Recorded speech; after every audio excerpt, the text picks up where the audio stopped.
बिस्मिल्लाहिर्रहमानिर्रहीम। अस्सलाम वालेकुम।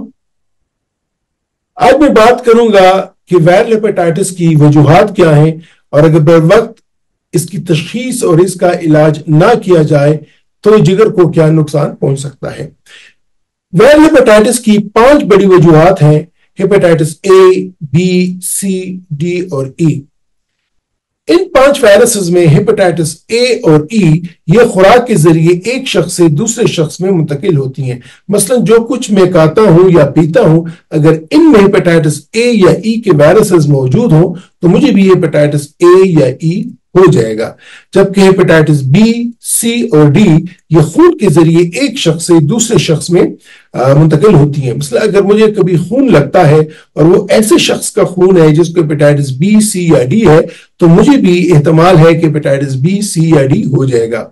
इसके साथ अगर मेरी कभी सर्जरी होती है या इवन डेंटल प्रोसीजर्स होते हैं तो वो इक्विपमेंट अगर उन पे किसी ऐसे शख्स की सर्जरी की गई हो या डेंटल प्रोसीजर किया गया हो जिनको हेपेटाइटिस बी, सी या डी था, तो मुझे भी एहतमाल है कि हेपेटाइटिस बी, सी या डी हो जाएगा।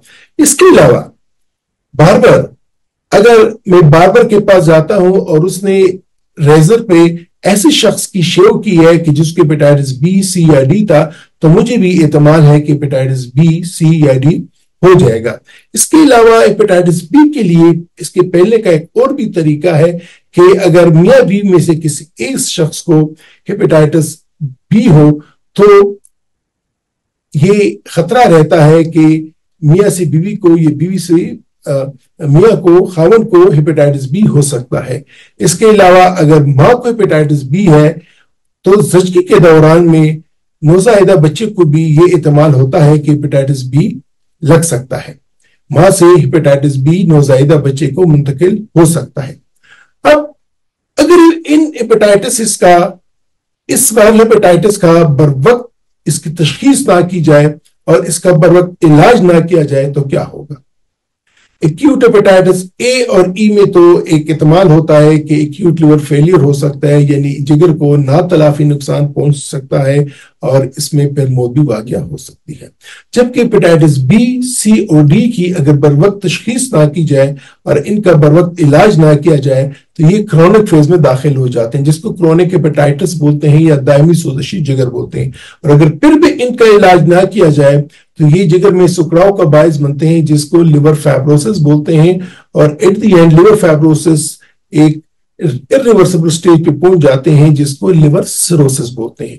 और जब जिगर लिवर सिरोसिस के स्टेज पे पहुंच जाता है तो फिर मुख्तलिफ किस्म की पेचीदगियां बदन में पैदा होती हैं, वो चाहे हेपेटाइटिस बी हो या हेपेटाइटिस क्रोनिक बी सिरोसिस हो या सी सिरोसिस हो या डी सिरोसिस हो, पेचीदगियां एक ही जैसी होती है। इनमें जो सबसे बड़ी पेचीदगी है वो ये है कि बेहोशी के दौरे आते हैं, ज़हनी तौर पे आदमी कंफ्यूजन का शिकार हो सकता है और इसको हेपेटिक इंसेफेलोपैथी बोलते हैं। दूसरी बड़ी पेचीदगी खून की उल्टियां आना, काले पखाने आना, जिसको एक्यूट वेरिसियल ब्लीड बोलते हैं। और तीसरी बड़ी पेचीदगी वो पेट में पानी का जमा हो जाना है, जिसको असाइटिस बोलते हैं।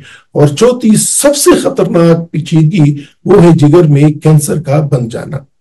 बल्कि दुनिया भर में जितने भी जिगर कैंसर के मरीज हैं, इनकी जो सबसे बड़ी वजह है वो क्रोनिक हेपेटाइटिस बी और क्रोनिक हेपेटाइटिस सी, यानी इनकी वजह से सिरोसिस का हो जाना है। क्रोनिक हेपेटाइटिस बी में सिरोसिस के बगैर भी जिगर का कैंसर बन सकता है। इनके अलावा भी बहुत सारी पेचीदगियां हैं, जिनमें गुर्दों का फेल हो जाना, जिनमें मुख्तलिफ किस्म के इन्फेक्शंस का होना और मालन्यूट्रिशन का होना। लिहाजा कामयाबी की कुंजी सिर्फ इस बात में है कि इन हेपेटाइटिस की बर वक्त तशखीस की जाए और इनका बर वक्त इलाज किया जाए। वरना अगर लिवर सिरोसिस है और ये पेचीदगियां बन गई हैं तो वह तरीका इलाज लिवर ट्रांसप्लांट होगा।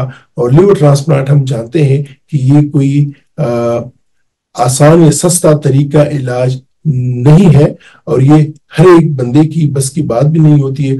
हर कोई शख्स लिवर ट्रांसप्लांट को अफोर्ड भी नहीं कर सकता।